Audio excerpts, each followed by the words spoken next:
Eu vou gravar de novo a primeira. Tá. Então, gravando de novo a primeira. Olá, eu sou o professor Adilson de Oliveira, professor titular do Departamento de Física da UFSCar desde 1992. Fui graduado aqui na UFSCar, fiz meu mestrado, meu doutorado e toda a minha carreira acadêmica, científica, eu fiz aqui na UFSCar.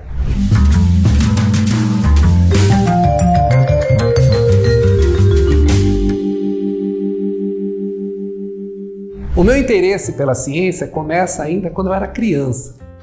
Quando, lá no século passado, na década de 1970, eu tive a oportunidade de ter contato através da televisão, com diversos programas de ciência e também de ficção científica. Começando pelos de ficção científica, Star Trek e Perdidos no Espaço me chamava a atenção de como poderíamos, então, imaginar uma humanidade no futuro. Em particular, Star Trek, que sempre mostra uma visão otimista da humanidade no futuro, vê como então a ciência, o conhecimento poderá transformar a humanidade lá no século 23, talvez para ser um mundo melhor. Mas a influência principal que veio também pela TV foi sem dúvida a série de TV Cosmos, de Carl Sagan, que na época, no final dos anos 70, começo dos anos 80, era transmitido na televisão nos sábados e domingos de manhã. Ao ver Carl Sagan falando não apenas da física, da astronomia, mas da ciência em geral, contando histórias sobre a ciência, isso sem dúvida me estimulou demais. Naquela época, eu e alguns colegas do ensino fundamental construímos um clube de astronomia Alpha Centauri, lá na cidade de São Roque, que eu nasci, que fica perto da capital paulista. Fazíamos boletins onde escrevíamos artigos de divulgação sobre astronomia e isso, sem dúvida, me empurrou para a carreira de ser físico, pois eu queria conhecer as estrelas e conhecer do que são feitas as coisas, o universo, ou seja, tentar entender o mundo que está à nossa volta. E isso me levou para a UFSCar aqui no ano de 1987. Vindo para a UFSCar em 1987, eu já me envolvi em atividades de divulgação científica. Eu comecei a trabalhar no Observatório Astronômico da USP, hoje chamado Observatório Astronômico de Trishul, como monitor de astronomia. Então isso já me colocou novamente nessa questão da divulgação da astronomia, na divulgação da ciência, atendendo como monitor, usando a luneta do observatório para apresentar, fazer pequenas palestras. Isso também me abriu a oportunidade de já trabalhar como professor de física, professor substituto de física, logo no início da minha graduação, me envolvendo com isso. Ainda durante a minha graduação, eu desenvolvi um trabalho de divulgação da ciência junto com um colega, que era colega que fazia a graduação em biologia aqui na UFSCar, na nossa cidade de São Roque. Nós fizemos um trabalho voltado para a apresentação da ideia de energia, da ideia da origem do universo, lá nos anos de 1990, Sendo que esse trabalho nosso eu considero o meu primeiro trabalho acadêmico publicado, porque nós publicamos isso nos anais do Simpósio Nacional de Ensino de Física, que naquela época, por acaso, ocorreu em São Carlos.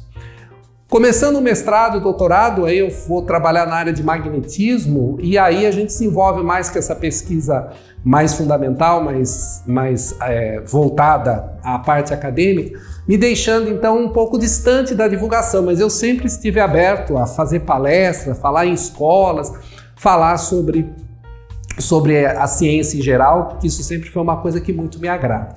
Daí no ano de 2004 eu começo a retomar essas atividades de divulgação científica, fazendo o meu blog Por Dentro da Ciência, um blog que talvez foi um dos primeiros de blogs de pesquisadores aqui no Brasil. Ele é de dezembro de 2004, hoje ele tem mais ou menos 1 milhão de visualizações, esse blog, ao longo de todo esse tempo, que me começou a estimular a escrever sobre ciência. Então comecei a escrever em alguns portais da internet, portais aqui primeiro de São Carlos, depois até no portal AOL da América Online, quando tinha aqui no Brasil, e depois eu acabei escrevendo desde 2002 na Ciência Hoje. Então são 20 anos que eu escrevo para a Ciência Hoje, todo mês, artigos de divulgação científica. Primeiro a coluna Física Sem Mistério, e depois, hoje, a coluna Desvendando o Cosmos.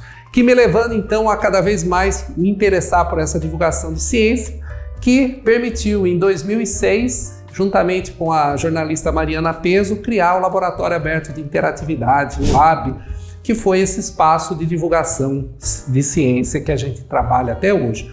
Com a criação do Lab, então, a gente intensifica essas atividades de divulgação científica, porque a gente acaba não apenas fazendo essas atividades de divulgação científica, mas também investigando metodologias de se produzir a divulgação científica. Então, trabalhamos com instalações interativas, trabalhamos com sites, com vídeos, com várias coisas, né, em toda a gama de produção do Lab, levando até produtos de divulgação científica muito diferenciados, como até, por exemplo, uma parceria que fizemos com a Orquestra Experimental da UFSCar, criando um concerto infinito em todas as direções, onde a gente, aí sim eu tenho uma inspiração muito forte do Carl Sagan, onde a gente faz um concerto contar a história da origem dos elementos, da origem da matéria do universo, fazendo essa conexão entre ciência e arte, música, poesia, para apresentar essas ideias.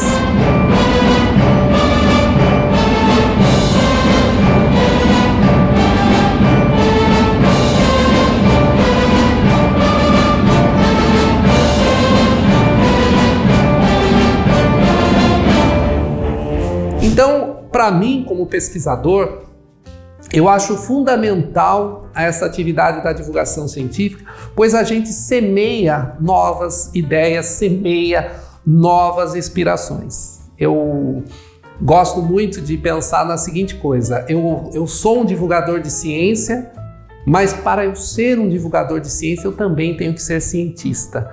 Eu não me considero que eu poderia apenas fazer a divulgação científica a partir do conhecimento que eu tenho acumulado se eu não estiver também fazendo ciência no meu dia a dia. Então, por isso eu concilio essas duas coisas.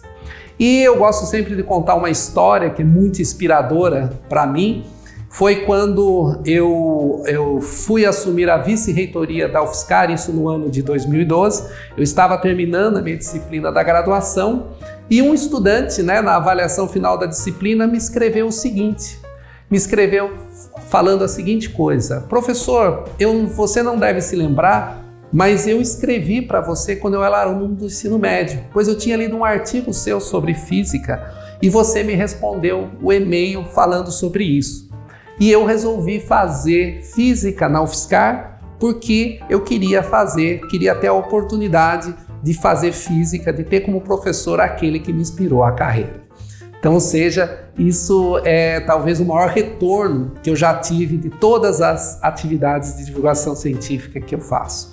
Então, por isso eu acho que quando a gente se dispõe a falar da ciência fora da nossa área acadêmica, fora dos muros da universidade, a gente contribui para a formação daquilo que a gente chama da cultura científica, dessa oportunidade, então, de mostrar para as pessoas que a ciência é uma coisa muito importante, que ela é transformadora da vida do indivíduo.